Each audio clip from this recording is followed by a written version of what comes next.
All right, tonight's presentation is on the General Electric 90B turbine fan engine developed by General Electric. So the operation of this airplane, originally they were developed for 1995 for Boeing's new 777 aircraft. The developers from GE were challenged with this task of redesigning a whole new engine just for this aircraft. They were up against Pratt & Whitney and Rolls-Royce, whose both of their companies offered just new and improved designs of older engines. But GE was the only company that offered a whole new redesigned engine for the airplane. So ultimately, Boeing went with GE's engine. The first GE-powered Boeing 777 was introduced in November of '95 to British Airlines. Their initial service was cut short due to some gearbox wearing concerns. I found online some of the fins on the gearbox were being worn out and actually causing problems in flight for the engine.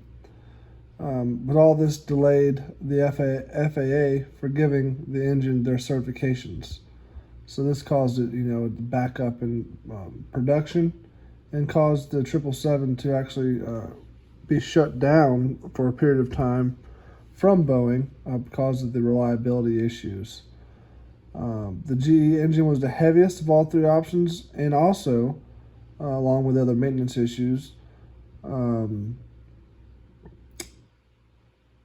made it one of the least desirable among all the other competition, although it did produce as much more thrust than any of its competitors, and actually was the most powerful engine for some time until the early 2000s, where GE redeveloped it and made it better and more powerful. These are some of the engine specifications. On the left here it has the first initial variants. These are the more powerful variants here, but all are still considered the same engine, just different variants. So here's just some of the specifications on that. The initial size of them are pretty much a lot the same. The newer variants came out to be a little bit bigger and heavier. You can see that here. The width is bigger, about 4 inches bigger on the width. The height is about an inch bigger. The fan diameter, however, is 5 to 6 inches bigger. Let's see here. This one was 5 inches, and then the weight is more than 2,000, a little less than 2,000 pounds heavier. So that was taken into consideration by GE. But ultimately, they must have liked it because a lot were produced and are still flying today. But you can see here over on this side, for the new variants, the takeoff thrust was over 110,000 foot-pounds of thrust, and which is much more than the 81,000 to 97,000 here on the older variants. Everything else is pretty much the same. The bypass ratio is more, pressure ratio is more, thrust to weight ratio is more. Everything is pretty much better with the newer variants.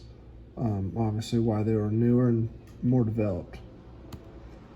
Some advantages, disadvantages. Obviously, advantages was the thrust, power, size. Everything was just bigger and better than with the older ones. But what they gained in power, they lost in the reliability and the safety. There were some concerns with having some engine fires on takeoff, which we'll talk about here in a second, and as well as some losing an engine during a flight. And these engines weren't as efficient, compared to the new E-jets and the newer jets of today. They just weren't as efficient as the ones we have today. But they were created, 25 years ago. So, that's to be expected, but they weren't very efficient at all. And here's some incidents here. The first one I put in my my report on the engine. So these other ones I didn't mention, but are also notable mentions. In 2012, an Air Canada 777 taken off from Toronto suffered a failure of an engine at 1,500 feet and returned safely but engine debris was found on the ground, and this was said to come from those bearings. 2015, another 777 British Airways flight suffered a failure during the takeoff roll in Las Vegas, and it actually led to a fire on the runway where the airplane had to be evacuated. Everybody was found, but shrapnel was also found on the runway. And additionally, in 2016, another 777 Singapore Airlines received an engine oil warning light during flight and returned to the airport. And when they landed, the malfunctioning right engine actually caught on fire and led to fire damage to the engine and the wing of that aircraft.